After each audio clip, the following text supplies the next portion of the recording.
We are living in an American culture that has shifted from tolerant to cancel culture, from supportive to disruptive, from decent to rude, from optimistic to cynical, and from relatively safe to increasingly violent. Many are willing to exchange their liberty for a form of socialism. Through this podcast, we will chart a course to get America back on track. Hi, I am Barry Farah, daughter of Barry Farah. My dad's a best-selling author, CEO across 6 industries, and former candidate for governor of Colorado. He is also a private pilot, adventurer, and engaging life coach. I should know. Through Culture Shift, my dad will systematically deliver a fresh and compelling path that will help you create your own American dream. Hey, welcome back to the Barry Farah Show, Culture Shift, where we are really interested in your success, which means we're also very interested in your freedom. Today we're going to talk about impeachment. Now, our Constitution allows for a legislative body to press charges against a government official. And this is really a true concept in most democracies and most nations around the world. It's available in some form or another. First of all, let's just take a quick look at what the Bible has to say. First of all, there has to be a law. In other words, in order for a crime to take place, there has to be some understanding and indication of what the crime is. The law just kind of sets forth some requirement for behavior. So where there's no law, neither is there a violation, Romans 4:15. So the existence and application of the law is a prerequisite for any judicial action. Secondly, there needs to be the violation of the law. After there's an established law in place, there needs to be some violation that's occurred in order to be guilty of something. And obviously that makes sense. You know, in the biblical example in Acts, they let them go, finding no basis on which they might punish them, Acts 4:21. So obviously if nobody violates the law, there's no problem, and there is no further need for due process. But in a biblical concept of due process, if there is a law and if there's been some belief that there's a violation of it, then there must be witnesses. These witnesses are there in order to establish the fact of a transgression of the law. There must be at least 2 witnesses to the violation of the law. If you take a passage from like Deuteronomy 19, starting in around verse 15, a single witness shall not suffice against a person for any crime or for any wrong in connection with any offense that he's committed. Only on the evidence of 2 witnesses or of 3 witnesses, depending on how bad the crime is, shall a charge be established. So this requirement for witnesses will be discussed a little bit further as we get down the road here with impeachment. And when we're looking at impeachment, we're looking at the whole concept here of being able to get rid of somebody who is in office who shouldn't be in office anymore. Our Constitution allows for that government official to be tried in a competent jurisdiction based on some due process and then to be removed. Now, other countries have a similar form that they call impeachment, like in Latin America, they'll call impeachment the actual removal. In the U.S., the impeachment is actually just the indictment. It's the normal way to get rid of a politician outside of the other constitutional processes of an election. In other words, you really normally want to just let an election take care of that. But if it's an egregious issue, then you can impeach. Now, if you've got a judge who has got a lifetime appointment and he's taking bribes, how do you get rid of him? Through impeachment. And that's an appropriate thing that's put into the Constitution to allow for some redress against somebody who's a bad person that shouldn't stay in that position of office. The House can impeach this person, this judge, and they can impeach a president or a vice president. And then if the vote passes, they send their articles over to the Senate. The Senate holds a trial, and they can convict and remove the guy from office. But the crime has to be egregious enough for 67%, for 2/3 of the senators that are at the vote, that are present, to vote, to be in favor of the removal. So in an impeachment trial, especially an important one, all 100 senators would likely be there, so you would need 67 in order to convict of whatever the House sent over. Now, in our nation's history, there have only been 8 officials that have actually been convicted and removed from office. That's only 8 out of 232 years of being at it. All of those 8 were judges. For further perspective, the House of Representatives has initiated an impeachment proceeding 65 times in the past 230 years. So of those, 21 resulted in the House passing an article of impeachment.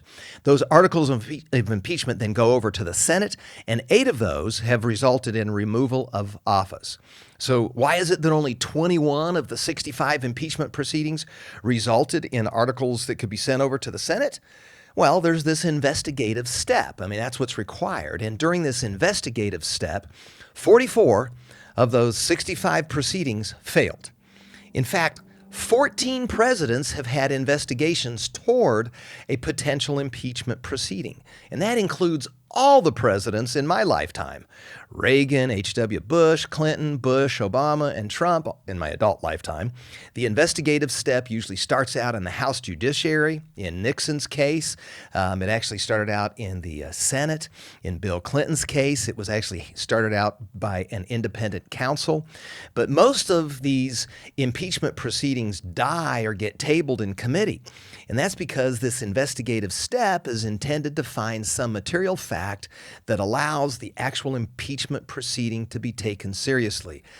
Otherwise, you would have mayhem in the House where everyone would get impeached if he was an enemy of yours. So, before the first impeachment hearings for Trump in his first impeachment, there were multiple attempts to impeach him. In fact, Rep. Al Green had an attempt that was tabled or defeated 364 to 58. That's how unserious it was. It never gained traction. You never heard about it. It died during this investigative step. At Trump's second impeachment proceeding, the investigative step was just not conducted. So the first step is to investigate in a fair manner. Does this impeachment concept actually have merit? The second step is for the House to pass articles of impeachment if it has merit, and that would constitute the formal allegation or the formal allegations by the House. And this only has to pass by a simple majority. And that's actually probably a pretty good rule because it has a much higher threshold over in the Senate. After you've passed this initial step, is there really a case? Are there material facts here?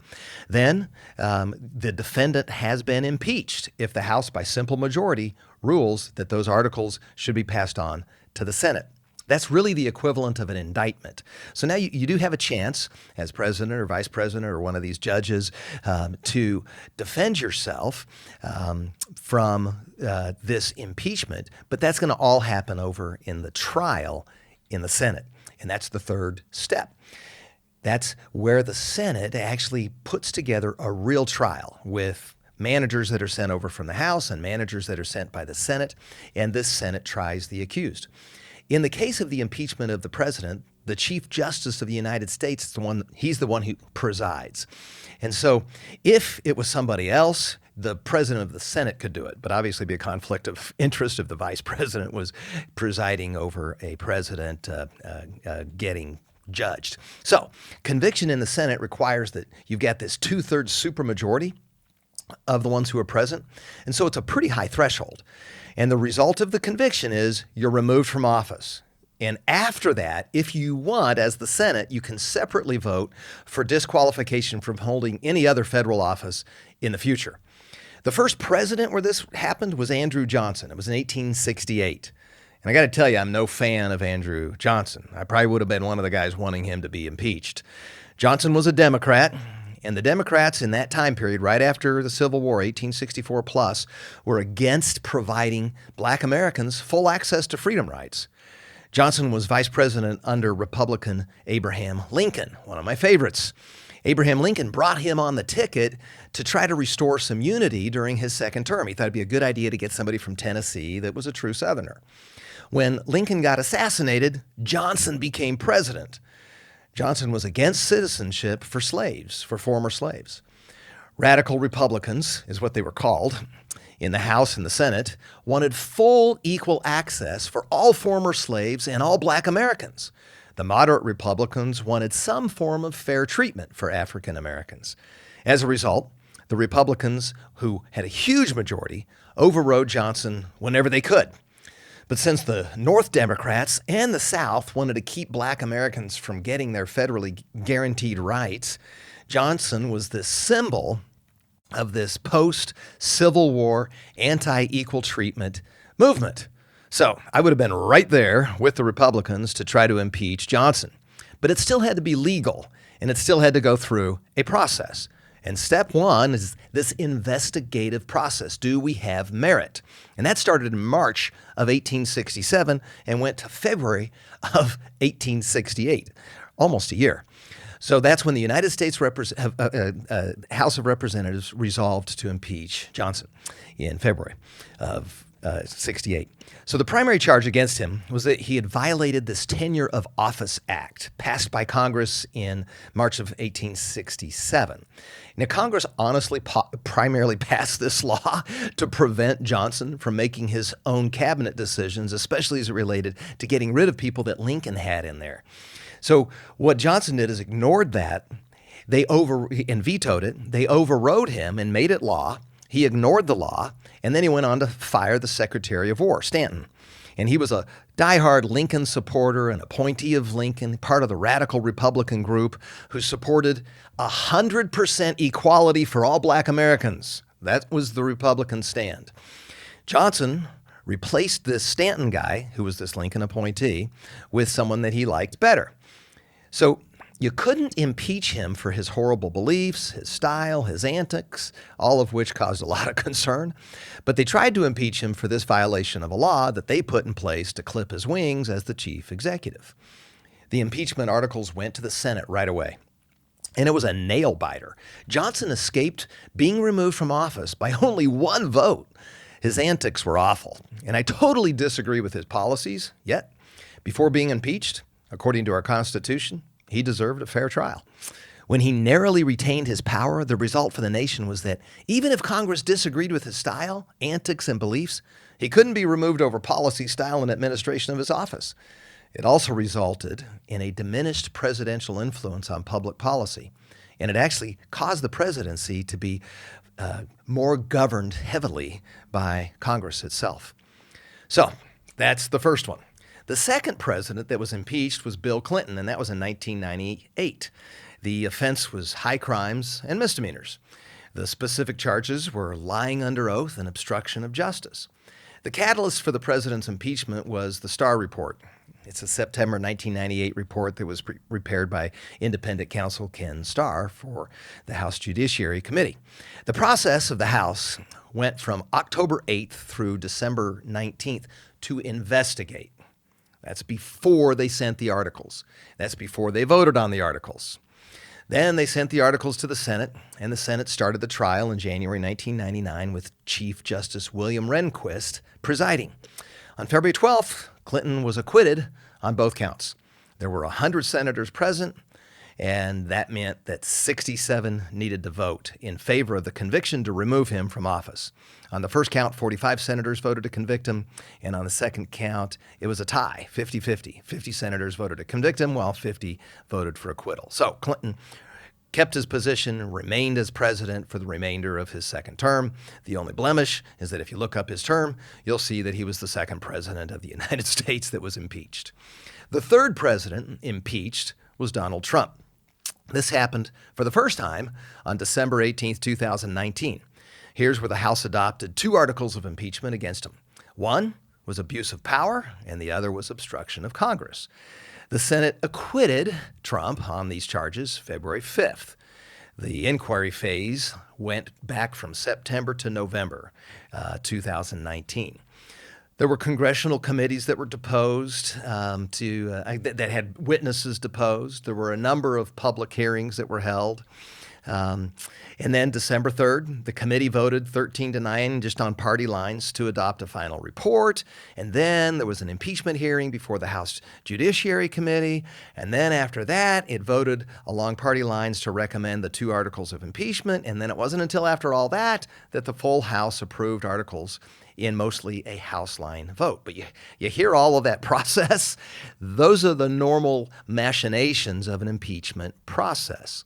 So after they did that, On February 5th, he was acquitted by the Senate on both. On the abuse of power, he was acquitted by 52, and on obstruction of Congress, 53 out of the 100 senators voted that the conviction not passed, that he'd be acquitted, way away from the 67 that would be needed to convict him. Only 47 voted in favor of convicting him. So he's acquitted, and like the other two presidents before him, the Senate doesn't have enough to convict him. Now we have the second impeachment of Donald Trump, the 45th president of the United States. And it occurred on January 13th, 2021, 1 week before his term was due to expire. It's an article of impeachment charging Trump with a very serious charge, an incitement of an insurrection against the United States government and lawless action at the Capitol itself. That's introduced by the House of Representatives. It's not gone over to the Senate yet, but if the Senate holds a trial and a 2/3 majority of the senators vote to convict Trump, he'll be the first president in U.S. history to be removed from office by impeachment. But actually, something much more unusual, a former president to be convicted by the Senate. We're not even sure that's totally legal. Now, in the 3 previous impeachments, the investigative phase took some time. Under Johnson, the House reps initiated impeachment, and it included one step, that first step, the process to litigate that took almost a year to investigate. Under Clinton, the first step of the process, the investigative process, went from October to December, about 3 months. In the third one, under Trump 1, the first step was 3 months. But here, under this rushed Trump 2 impeachment process, the first step, the investigative step, was almost non-existent. I mean, love him or hate him, violating process, the investigative process, is a dangerous thing. I mean, there is such a thing as a constitutionally protected idea of being able to have free speech. And I haven't seen any violation of this in the whole speech. Now, maybe there was, and it needs to be litigated, but I haven't seen that, and that was never brought up. He could have tempered things down a bit, but it's hard to see in the context of dozens of peaceful rallies that were equally strong in the language that was used, and in some cases stronger. Fight for this, don't let those guys win, let's win. Those are strong words, but they're used by both sides when you're running for office and after you're in office. I don't see how the intent of the outgoing POTUS was to incite an insurrection. But regardless, the impeachment proceedings are now in the hands of the Senate. If the Senate were to take this on, it'd be a trial over someone who's out of office. And according to the Constitution, if the conviction in the Senate is held up, and if he's convicted by 2/3 of the senators, the defendant doesn't risk forfeiture of life, liberty, or property. According to the Constitution, the only penalty is imposed by the Senate, and that's disqualification from holding any federal office in the future, and that's if they vote on that after they vote for him to be convicted.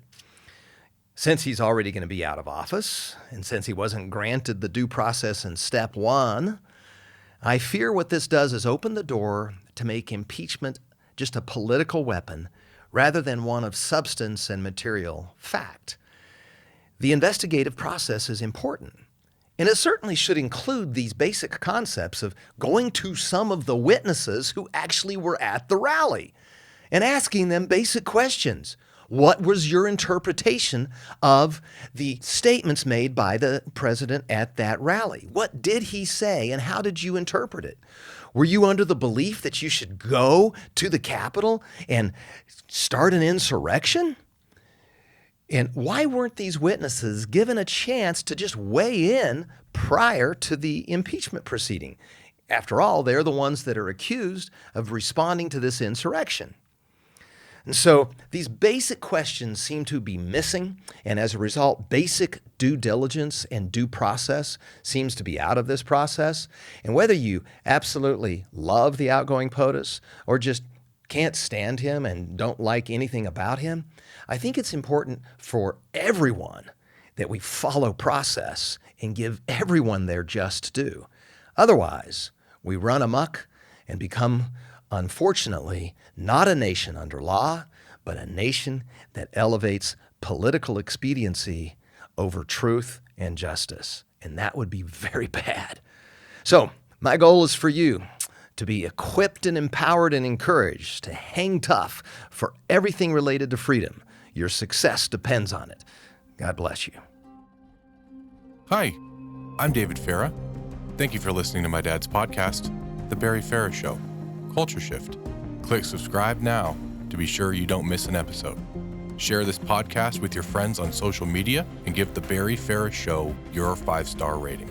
Check out today's show notes below this episode and at thebarryfarahshow.com. This podcast is also available in video format at The Barry Farah Show on YouTube. See you next time.